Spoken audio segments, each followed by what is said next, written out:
La croyance aux vampires n'est pas seulement une tradition occidentale. Dans les pays orientaux, on croit aussi à des êtres surnaturels qui se nourrissent du sang de leurs victimes. Comme vous le verrez dans les prochaines minutes, les Philippines sont particulièrement riches avec ce type de folklore.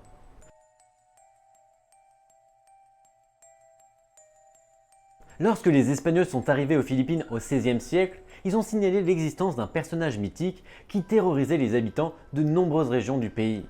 Le folklore philippin le décrit comme un mélange de vampires, de ghouls et de sorciers. Le mot aswang est apparemment dérivé d'Asura, qui en sanskrit signifie démon. Pour décrire ce qu'est un aswang, il s'agit d'une créature à l'apparence humaine, dotée d'ailes et d'une queue de cheval. Elle est connue pour se nourrir de fœtus et de nouveau-nés, ainsi que la chair des morts. L'aswang peut se transformer en animaux tels que des chiens ou des cochons afin de ne pas être repéré. On croit que le moyen de repérer un aswang est de placer un œuf bouilli sur le toit d'une maison. Si l'œuf donne naissance à un poussin pendant la nuit, cela signifie qu'il y a un aswang à proximité. Mais la légende ne précise pas l'un des points les plus essentiels qu'on se demande tous. Est-ce que le poussin est démoniaque ou pas ?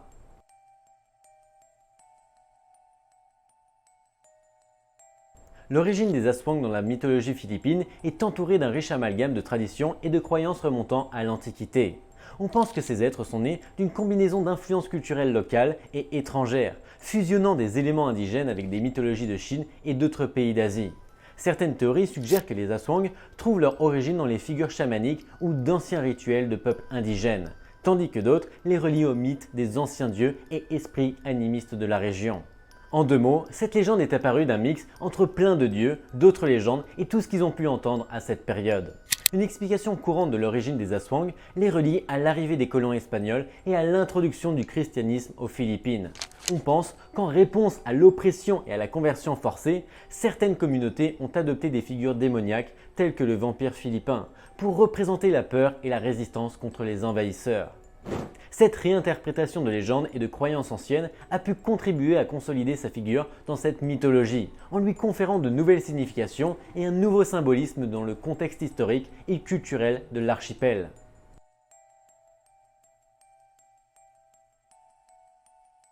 Les aswangs se caractérisent par une série de traits de comportement qui en font des êtres surnaturels uniques. Tout d'abord, leur apparence physique est diversement décrite. Bien qu'ils soient généralement décrits comme des figures humanoïdes, capables de se métamorphoser à volonté. Cette capacité de métamorphose leur permet de prendre l'apparence d'animaux tels que des chiens, des cochons ou des oiseaux, ce qui leur confère une polyvalence unique dans la traque de leur proie. Sous leur forme humaine, les aswangs peuvent passer inaperçus dans la société, ce qui accroît leur dangerosité en leur permettant de se fondre facilement dans la masse. Outre leur capacité à se métamorphoser, les aswangs sont connus pour posséder un large éventail de capacités surnaturelles qui les rendent redoutables. Ces capacités comprennent le fait de voler, une force extraordinaire et la capacité de diviser leur corps en deux parties. Une caractéristique qui ajoute un élément encore plus troublant à leur nature. On pense qu'ils utilisent ces capacités pour traquer leur proie dans l'obscurité de la nuit, en chassant avec ruse et furtivité. Sur le plan comportemental, les aswangs sont des créatures nocturnes qui se nourrissent principalement de carcasses et d'organes internes, en particulier de foie. En outre, comme nous l'avons déjà mentionné, il est fréquent qu'ils dévorent des fœtus, même dans l'utérus de leur mère. Leur mode opératoire sinistre et rusé inclut la capacité d'hypnotiser leurs victimes, ce qui leur permet de les piéger sans grande résistance. Cette capacité à manipuler les esprits renforce leur réputation de prédateurs mortels dans la mythologie philippine, faisant d'eux des personnages à la fois craints et respectés. Ils présentent également plusieurs particularités, dont le fait que, contrairement aux vampires occidentaux, ils ne sont pas affectés par la lumière du soleil. Cependant, pendant la journée, leurs pouvoirs surnaturels sont affaiblis et ils se comportent comme des citoyens ordinaires, timides et polis. En fait, un aswang pourrait être votre voisin ou votre ami sans que vous le sachiez. Il n'attaque que la nuit et ne s'attaque jamais à ses voisins ou à ses amis. Un dicton philippin traditionnel dit que l'aswang d'un voisin vaut mieux qu'un voleur. Comment je comprends le dicton? C'est qu'un voleur ne volerait pas son voisin, alors vaut mieux être le voisin d'un aswang, comme ça évitera qu'il me tue.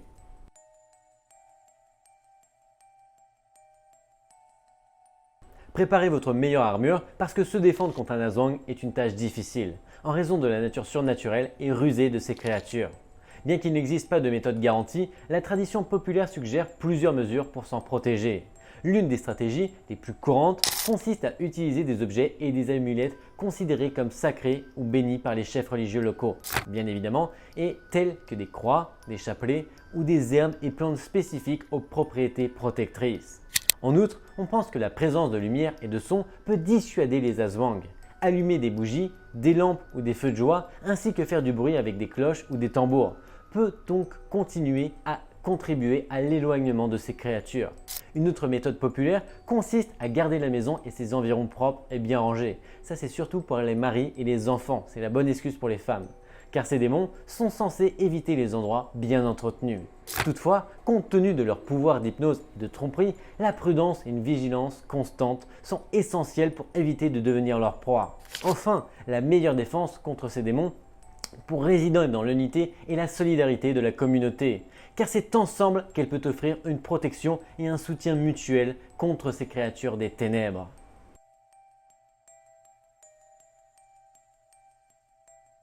Le nom Manananggal vient de la langue tagalog, plus précisément de Tangal, qui signifie éliminer ou séparer.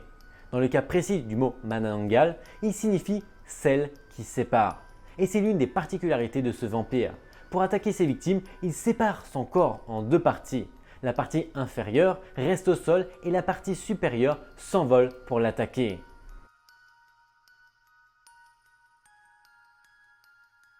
Le Manananggal partage certains traits avec les vampires européens, mais il possède également d'autres caractéristiques qui en font un être unique. Une métamorphose déchirante. L'une des caractéristiques les plus distinctives du Manananggal est sa capacité à effectuer une métamorphose terrifiante.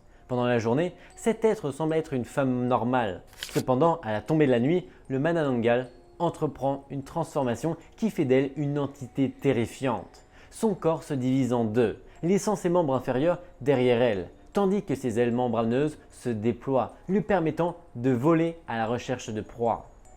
Votre vol de nuit. Pourquoi votre vol de nuit? Parce que contrairement à de nombreux vampires de la mythologie mondiale, le Manananggal a la capacité unique de voler. Ses ailes lui permettent de s'élever dans le ciel à la recherche de victimes sans défense. Cette capacité contribue à la nature furtive et terrifiante de la créature, qui peut ainsi se tenir à l'affût depuis le ciel avant de bondir. Elle est attirée par les enfants et les femmes enceintes. Un autre élément caractéristique de la légende de Manananggal est qu'elle montre une préférence particulière pour le sang des enfants et des femmes enceintes. Ce choix serait lié à la croyance selon laquelle le sang jeune et l'énergie vitale des femmes enceintes sont particulièrement nourrissants et rajeunissants pour l'enfant.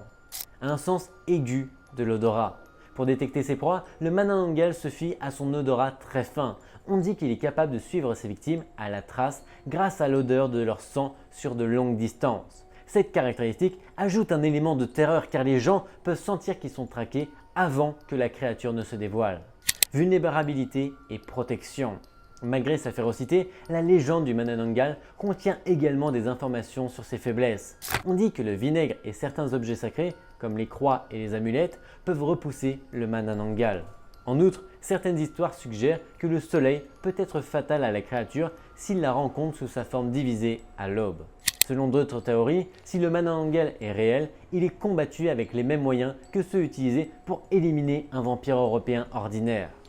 Ils ont horreur de l'ail, du sel et des poignards. On les combat aussi notamment avec des fouets fabriqués à partir de la queue d'une certaine espèce de Raimanta. Mais pour le faire disparaître définitivement, on dit qu'il vaut mieux attendre qu'il sépare son corps en deux moitiés et enduire la moitié inférieure de sel, de poudre d'ail ou de cendre. Lorsque le tronc et la tête reviendront de leur vol pour rejoindre à la taille la partie inférieure qu'ils ont laissée derrière eux, ils ne pourront pas le faire et le Manananggal mourra irrémédiablement dès que le premier rayon de soleil se lèvera. J'espère que vous avez apprécié cette vidéo. Dans tous les cas, on se retrouve vendredi prochain sur cette même chaîne. Bye bye!